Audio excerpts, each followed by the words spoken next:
భారతీయుడు 2 చాలా బాగుంది.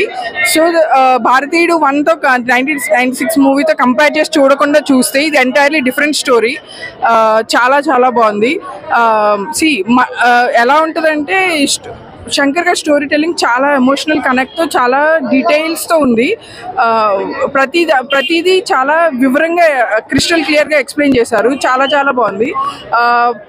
సో ప్రతి మూవీలో మనకి మంచి చేయండి మీకు ఇలా జరుగుతుంది అని చెప్పి వదిలేస్తారు. కానీ నిజంగా మంచి చేస్తే అవినీతి అనేది న్యాచురల్గా కూరుకుపోయింది, నార్మల్ అయిపోయిన ఈ సమాజంలో నిజంగా మంచి చేస్తే కాన్సిక్వెన్సెస్ ఏంటి అనేది బాగా చూపించారు. చాలా ఎమోషనల్ కనెక్ట్ ఉంది. చాలా ఆ కనెక్షన్ తేవటానికి చాలా డీటెయిల్గా సీన్స్ అని చాలా డీటెయిల్గా తీశారు శంకర్ గారు. The story telling is super.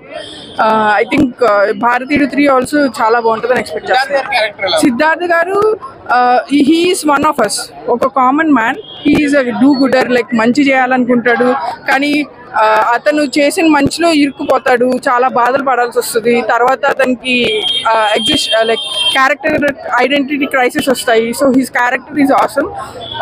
చాలా ఆయన కెరియర్లో దిస్ క్యారెక్టర్ విల్ స్టే. అవును, Rakul Preet Singh is a supporting character for Siddharth and his team. తనది కూడా మన own character, one of our friends character అనిపిస్తుంది. తను ఉన్న వరకు చాలా బాగా చేసింది. అండ్ కమల్ హాసన్ గారిని we had a feast seeing Kamal Haasan on screen. 1కి 2కి కంపేర్ చేయకుండా చూడాలి. కంపేర్ చేసి చూస్తే you might miss the magic because this is entirely another story telling of from Shankar sir.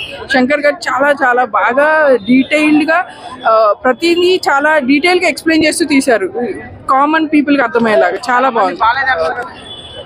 అదే వాళ్ళు 1తో కంపేర్ చేసి చూస్తే నచ్చకపోవచ్చు because 1 is literally a masterpiece, a magic. Bharateeyudu 1 is magic. ఆ మ్యాజిక్ మనం ఇందులో కంపేర్ చేయకూడదు.